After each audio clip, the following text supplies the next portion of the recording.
Oo. Ito rin yung timba-timba rin ninyong kuhanin. Di ibig sabihin dito, napupunta na din sa baba yung na yung tubig. tubig. Magkaroon kayo rito ng harang. Para kung yung tiba, hindi po pupunta doon. Hindi ba baba? O, hindi bababa. Maglagay kayo ng harang dito. Lupa. Lahat. Basta sa lahat ng mga slide, magkaroon kayo ng para pinakaharang. Para nun, yung tubig may stock.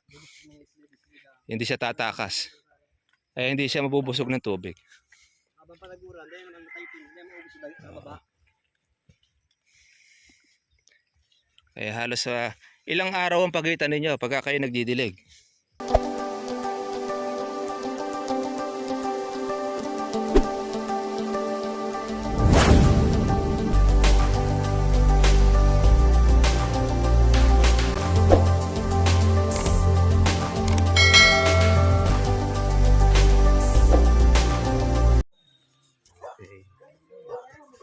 Punta na tayo mga farmers po sa farm po ng Ma'am Sara. Ito na tayo. Nagpa-luto po siya ng pansit.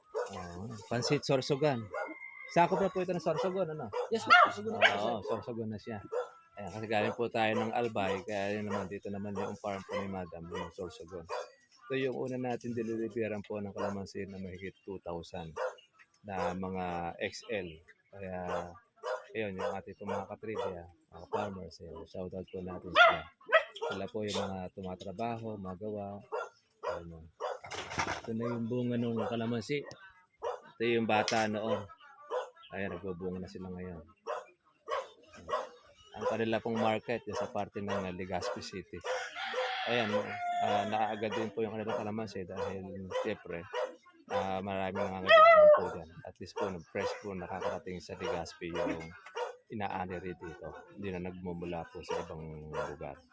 Kaya siyempre, pagka po kinapos ito, maobligado po yun na pumuha po sa parte na malalapit na merong kalamansi. Pero ang karaniwan, ang nagiging problema nila rito, pagka bumababa ang presyo, yun daw mga nanggagaling po sa Davao. Nakakarating dito, kaya yung presyo ng kalamansi nila, bumababa. Sa bagay, kahit saan naman, pati sa Metro Manila, nakaka-apekto rin yung pagka nanggaling sa Davao. At kahit na mataas, yun ay nagiging mura na pagdating doon sa Maynila. Kaya lang, malaki naman ang gastos po ng taga Davao dahil sinasakay naman nila po yan doon sa aeroplano. Merienda muna tayo sa umaga. Almusal. Shoutout natin sila kuya. Yung mga buko na ito palagay ko, kaya lang to nagbulaklak ng marami siguro noong maulan po nung malakas. Opo. Tsaka siya naglabas ng bulaklak. Sir, pero ito po itong ganito, sir. Okay na po ba dito? Hindi na ito magagaya ng ganyan puti-puti. Kasi mga bago naman po itong labas. Okay na yan. Di na po magkakaroon ng kagaya na itong butlig na dati yan. Mga ganyan kasi may Kasi pansinin ninyo, yung bunga ng tag-init, bunga pa ng tag-init yan yung lumalaki na yan Kaya yun po yung nagiging sakit ng kalamansi. Sa Mindoro, tawag dyan bulutong. Tanong na kayo para... Para nun, yung kanya. Pero itong mga bago na ito, wala nang labas yan.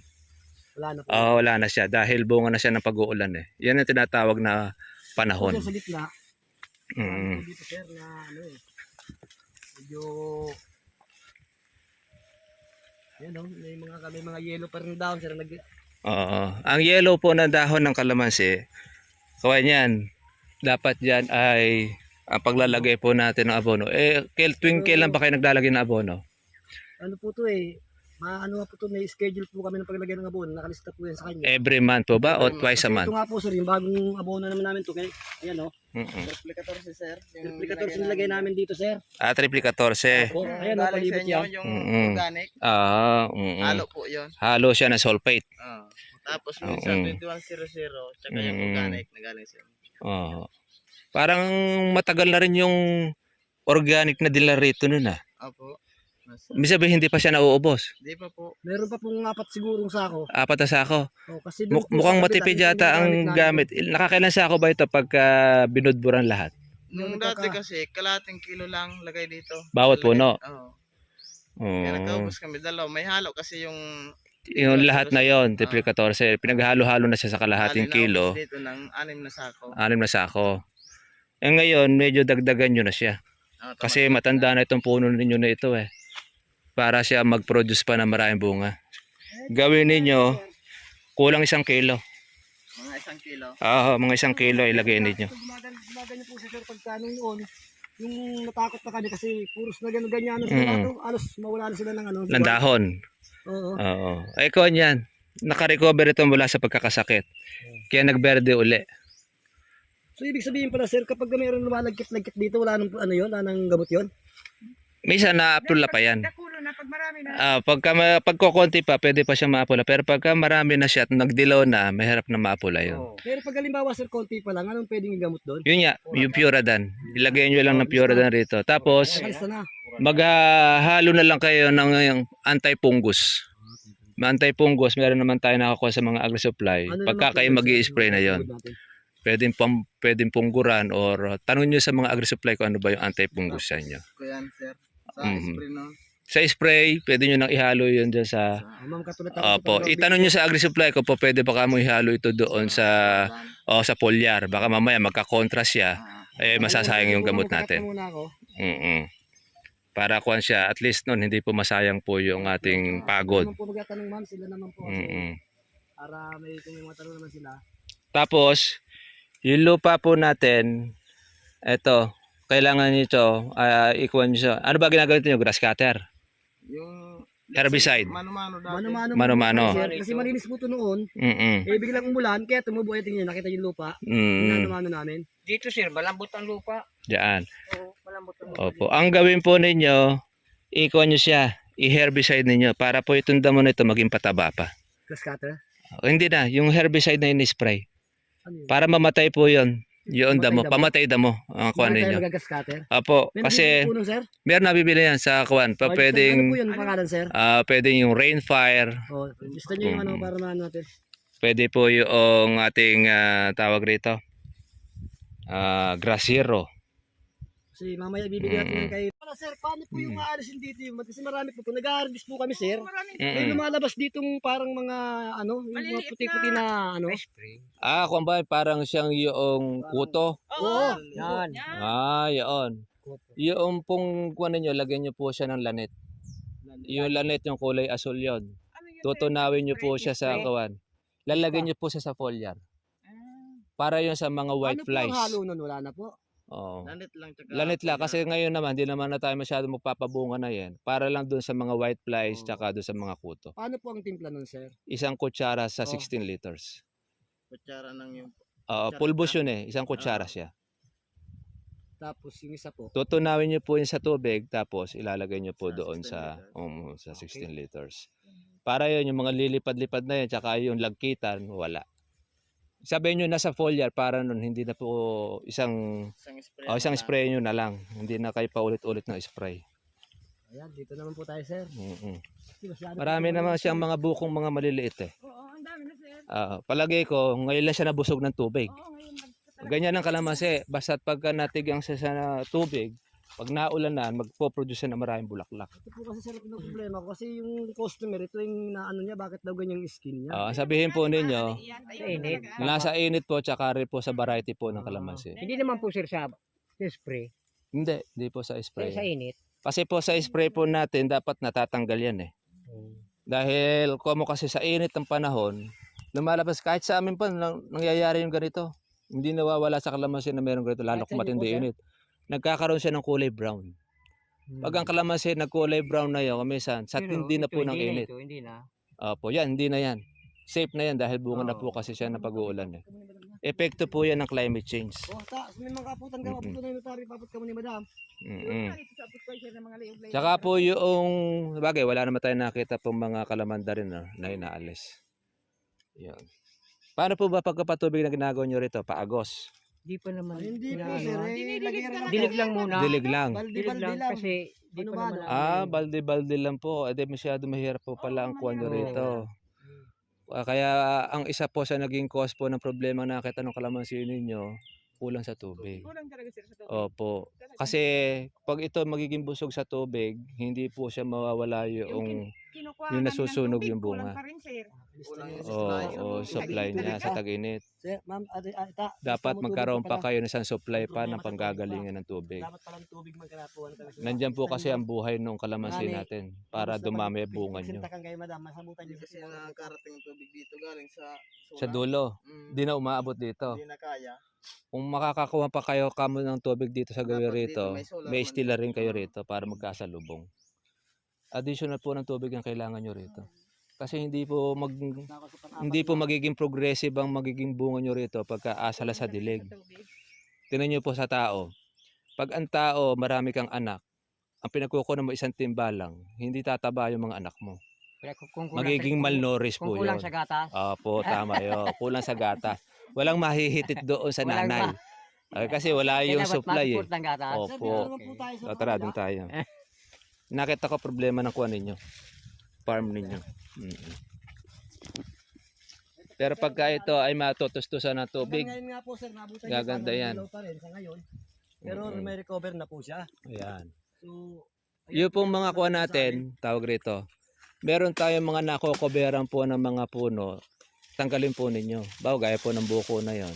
Tanggalin niyo po yung mga sanga para hindi po siya makasagabal at saka makakain po siya ng sun of light.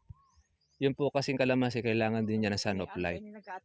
Lahat po ng mga puno na nakaka-cover, alisin po natin. Nakakatulong yan para yung kalamansi natin mag-produce po ng bunga.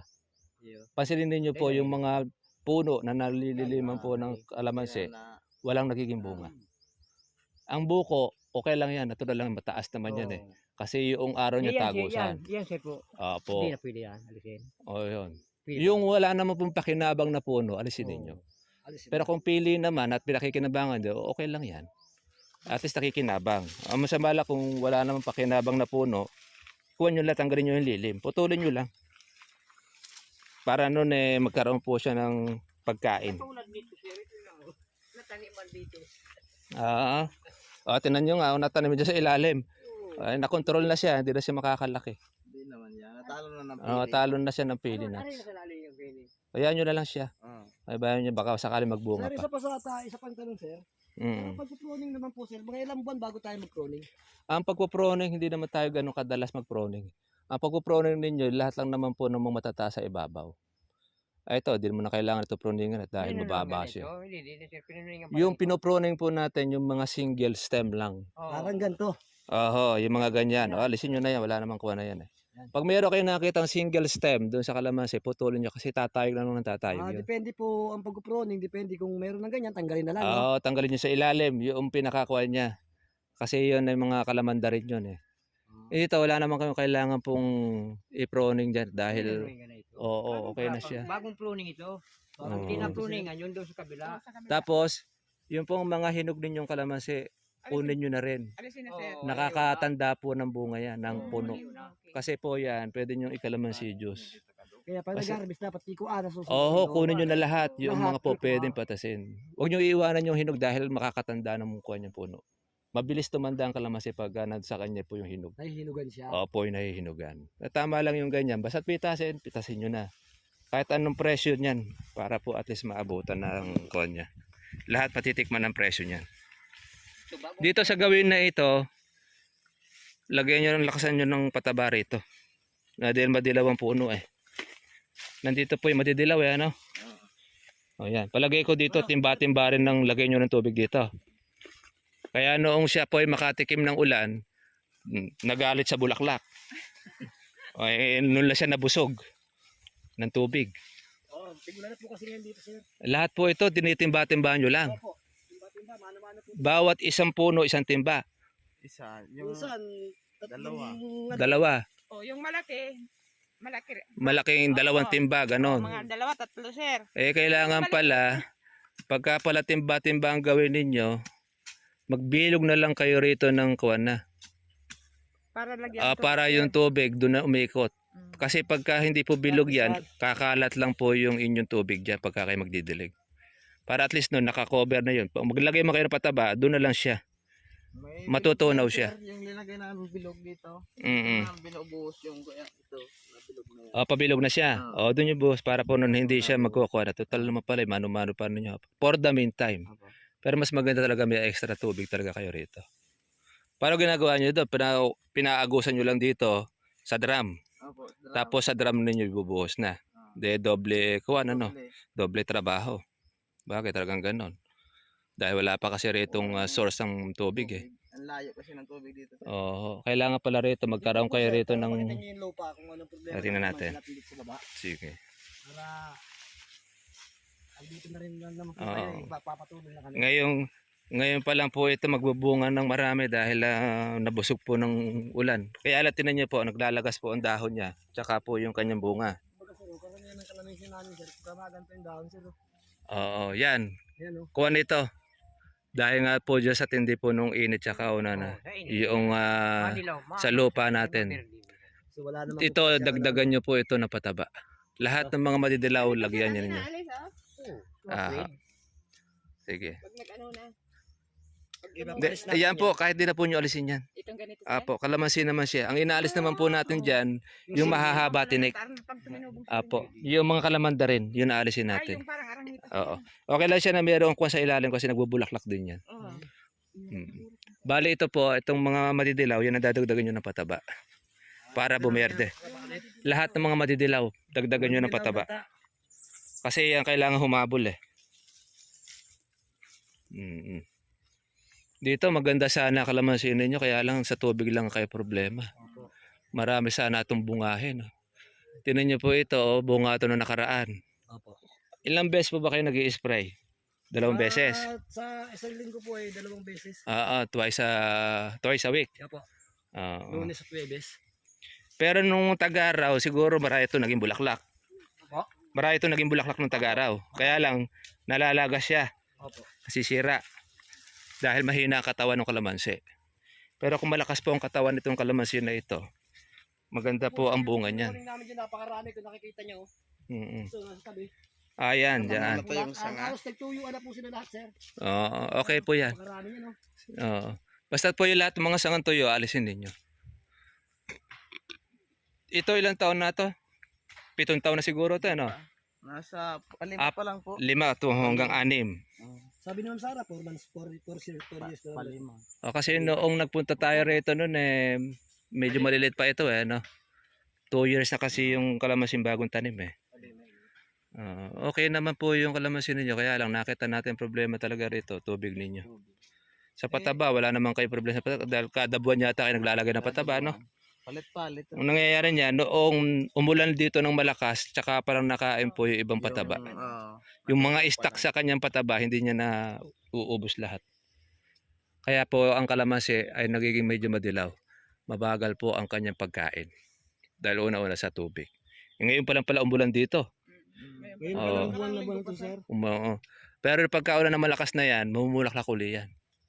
Ganyan ang kalamansi. Basta't nakatikim po ng malakas na ulan, magbubulaklak. Although na meron na siya mga buko na. Baka ina-spray nyo pa itong mga bunga na ito. Ay, hindi na po. Oo, wag nyo na-spray yan dahil tuloy na yan. Dahil pag bunga po kasi ng panahon, hindi na tayo nag-i-spray. Ang balik ulit na spray natin yan, mga buwan po ng October to November. Doon tayo mag-uumpisa ulit ng spray niyan. Kasi patag-araw na yan. Nagbubura ko kung kunyan ta. Para po noon, yung ibubulaklak niyan, yun ang aagapan po natin. Yung kasi ang kuwan nun pang Pebrero January, February. Yan, mga magaganda presyo po niyan. Ang kuwan na yun. Tapos yung buwan ng Agosto, yan naman po ang ating pang December. Maglalagay po tayo ng pataba. Kailan ba kayo huling naglagay? May ano pa lang ito, no? Yan. May isang buwan na. May. Meron na. O June. Kalimutan. Baka Mayo. Maglagay na kayo ng Agosto para meron tayong pang December na bunga. November, December naman ang anin pagka yung Agosto sabog. Lagyan na po. Na pataba. Kahit may bunga yan, lagyan nyo pa rin. Para pang-suporta naman doon sa mga bukong maliliit. Ang lagay, sir, ko yan, 1 kilo. 1 kilo. Yung mga mahihina ang puno, dagdagan nyo. Mga kalate. Hindi naman. Mga 1 kilo tsaka 1 dakot. 1 dakot.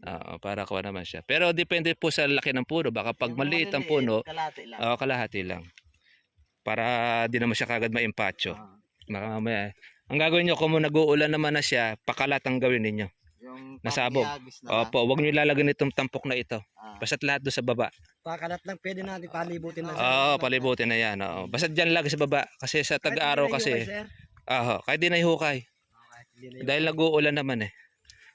Wala ang problema dyan. Puno naman siya agad, di ba? Oh, ito pa ano to niya kasi okay naman daw para sabi ni sir. Okay lang po kahit kahit spray nyo po ito ng damo. Di po nakaka-apekto yan. Hindi lang tayo demolition para hindi tayo bawas tayo ng trabaho. Pagka po maganda patay ng demolition, yun ang bilhin ninyo. Pagka hindi naman, Yung patay ng demolition dito sir. yun ang gamitin ninyo. Mas okay yan. Oo. Ito rin yung timba-timba rin ninyong kuhanin. Di ibig sabihin dito, napupunta na din sa baba yung Na yung tubig. tubig. Magkaroon kayo rito ng harang. Para kung yung tiba, hindi po pupunta doon. Hindi ba baba? Hindi bababa. Maglagay kayo ng harang dito. Lupa. Lahat. Basta sa lahat ng mga slide, magkaroon kayo ng para pinakaharang. Para nun, yung tubig may stock. Hindi siya tatakas. Kaya hindi siya mabubusog ng tubig. Habang palaguran, dahil ang typing, hindi maubos sa baba. Kaya halos ilang araw ang pagitan ninyo pagka kayo nagdidilig. Mga kuya, kada isang linggo sir, dalawa. Dalawa. Ibig sabihin every 3 days. Ah. Tapos dilig uli. 4 days. Sa 3 timba. Dalawa. Oh, Dalawa dalawa. tatlo sir. Dalawa, 3. Depende doon Dalawa sa lang po. dalawa. Parang pang maintenance na lang. Sa bagay kasi sa amin kasi sagana sa tubig eh. Kaya dito lang medyo hirap tayo sa patubig. Kaya mga kalamansi. Lang po talaga sir ng tag-init eh. Opo, tsaka matindi yung init nyo rito pala. Hindi pala kagad nakakahagip po ng ulan. Pero pagka umulan naman, minsan sobra-sobra. Sobrang naman sa Kaya okay naman sa kalamansi yun kahit sobra-sobra. Huwag lang siya nabababad. Dito naman sa inyo, wala naman possible na mababad yung kalamansi nyo sa tubig. Dahil pie slopes eh. Dito lang, di tayo pa pwede magtigang dito ng kuwan. Sobra sa tigang. Magkakakuan yung lupa. Titigas. Parang bato. Pag pinasat, inano tayo tubig. Patang video dito ni Madam. Ayan, yun po yung isa sa nakita nating number 1 po na problema po ng farm po ni ate. Sa pataba, siguro naman to sila naglalagay ng pataba. Kaya lang, hindi po natutuno po yung pataba na ilalagay. Pero yung pataba ninyo, ginagawa nyo rito, inihuhukay nyo. Opo sir, nilalagyan ko nga sa ilalim. Oo, Kagaya po nitong coconut, ilalagay po namin sa ilalim sa yung ilalim. asin at saka 2100. Kaya ang nangyayari, pag diniligan ninyo, mababa naman, kaya lang hindi Opo. kagad nakakain. Kaya naman hindi siya sumisingaw. Dahil kuha naman siya. Ilalagay sa ilalim. Pero kung itagulan, kabilad lang, okay lang siya. Huwag nyo nang iuhukay. Para nun pag umulan, makakaya na niya kaagad. Makaka-recover yan.